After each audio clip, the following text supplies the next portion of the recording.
Assalamualaikum warahmatullahi wabarakatuh. Bismillahirrahmanirrahim. Alhamdulillahirabbil alamin. Wabihi nasta'inu ala umuri dunya waddin. Assalatu wassalamu ala asrafil anbiya'i wal mursalin, Sayyidina wa maulana Muhammad sallallahu alaihi wasallam wa ala alihi wa sahbihi ajma'in, amma ba'du. Qala Allah ta'ala fil Qur'anil azim, a'udzu billahi minasy syaithanir rajim. Bismillahirrahmanirrahim. Ya ayyuhallazina amanu kutiba alaikumus siyamu kama kutiba alal ladzina min qablikum la'allakum tattaqun. Shadaqallahul azim. Al-ayat, wallahu a'lam bishawab. Puji serta syukur marilah kita panjatkan kepada Allah Subhanahu wa taala. Tak lupa sholawat serta salam semoga tetap dilimpahkan kepada Nabi Muhammad sallallahu alaihi wasallam. Oke anak-anak, bagaimana puasanya? Masih lancar? Mudah-mudahan puasa kita sampai akhir diberikan kelancaran oleh Allah Subhanahu wa taala, dan juga mudah-mudahan puasa kita diterima oleh Allah Subhanahu wa taala sehingga di akhir puasa kita mendapatkan predikat ketakwaan di sisi Allah sebagaimana yang sudah tadi Bapak bacakan dalam Quran surat Al-Baqarah ayat 183. Nah, dari surat yang tadi sebetulnya kewajiban puasa itu bukan hanya diwajibkan untuk kita saja, tapi sudah diwajibkan jauh-jauh hari sebelum Nabi Muhammad Shallallahu Alaihi Wasallam. Kama kutiba alal ladzina min qablikum. Nah, cuman perbedaannya puasa sebelum Nabi Muhammad aturannya tidak serinci umat Islam. Di Islam itu puasa sudah ada syarat wajib, syarat sah, dan juga rukun puasa. Nah, insya Allah pada saat ini yang akan Bapak bahas yaitu tentang rukun puasa. Kenapa kita harus tahu rukun puasa? Kalau puasa kita tidak sesuai dengan tuntunan syariat Islam, ya puasa kita tidak akan sah. Oke, untuk rukun puasa menghafalnya gampang, cuman ada dua. Yang pertama rukun puasa itu niat, dan yang kedua yaitu menahan diri dari segala sesuatu yang dapat membatalkan puasa. Cukup dua saja. Oke, yang pertama niat. Kenapa niat itu penting? Ya, karena yang menentukan sah atau tidaknya puasa kita tergantung daripada niat. Sabda Nabi Muhammad SAW, "Malam yajma asyamu qoblal fajri fala siyama lahu." Barang siapa yang tidak membulatkan niat sebelum fajar, maka baginya tidak sah puasanya. Nah, berdasarkan dari hadis yang tadi, hati-hati ketika kita lupa niat, konsekuensinya ada 3. Pertama, ketika kita lupa niat, jadi puasa kita tidak sah.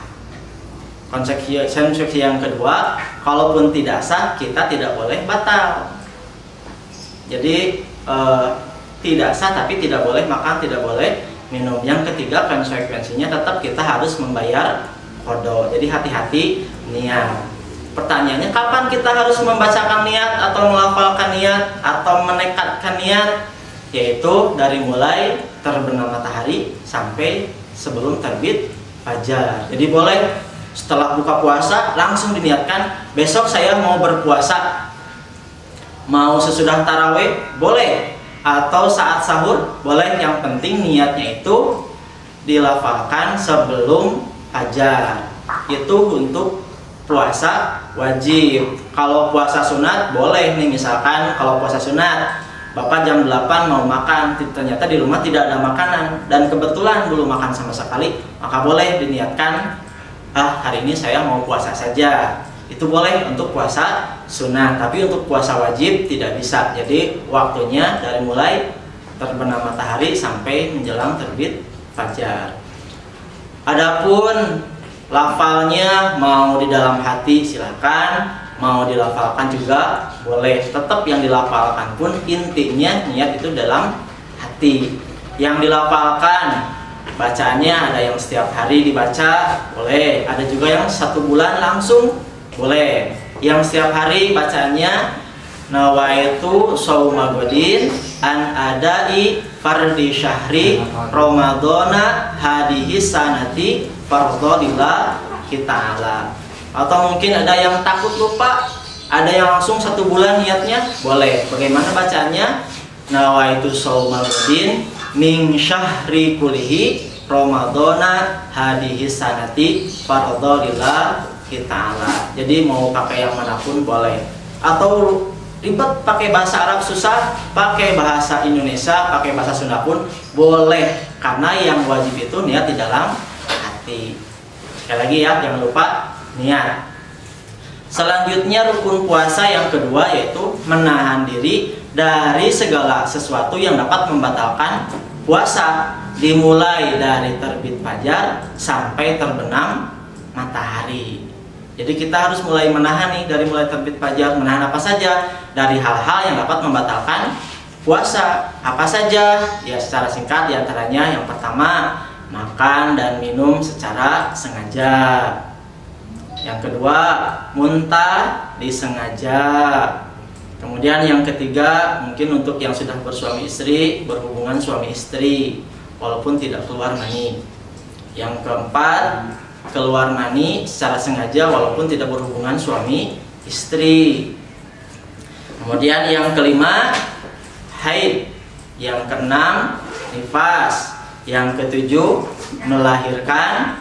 Yang kedelapan, gila.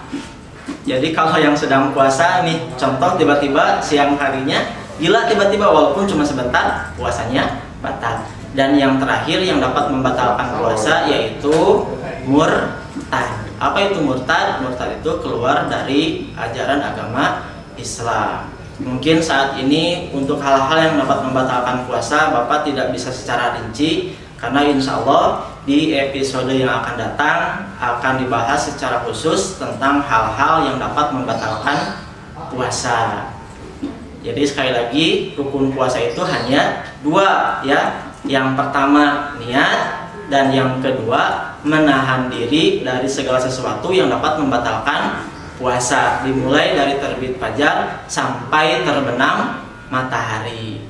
Ya, mungkin itu saja yang dapat Bapak sampaikan. Mudah-mudahan puasa kita bisa sesuai dengan rukun yang sudah ditentukan oleh agama Islam. Oh iya, jangan lupa ya, selain kita menahan lapar dan minum, kita juga harus menjaga seluruh anggota badan kita dari hal-hal yang sifatnya maksiat, karena itu bisa mengurangi pahala puasa kita ya. Jangan sampai kita haus kemudian lapar ternyata pahalanya 0. Kenapa? Gara-gara tubuh kita, mata kita, telinga kita, tangan, kaki kita digunakan untuk hal-hal yang sifatnya maksiat yang bisa mengurangi pahala puasa kita, bahkan pahalanya 0. Ya, jadi materi hari ini sudah selesai. Untuk menguji konsentrasi kalian, Bapak punya satu pertanyaan. Pertanyaannya, sebutkan 3 konsekuensi kalau kita lupa membacakan niat. Ya, lupa menekatkan niat dalam hati atau membacakan niatnya sesudah terbit fajar. Silahkan tulis jawaban kalian di kolom komentar ya. Nanti penjawab pertama insya Allah akan mendapatkan hadiah di gurunya masing-masing ya. Sekali lagi mudah-mudahan puasa kita diberikan kelancaran dan juga diberikan puasa kita diterima oleh Allah Subhanahu wa taala.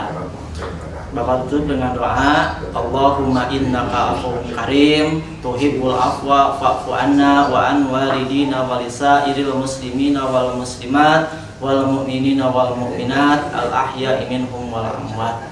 Subhanakallahumma wa bihamdika asyhadu an la ilaha illa anta astaghfiruka wa atubu ilaik. Wabillahi taufiq wal hidayah. Wassalamualaikum warahmatullahi wabarakatuh.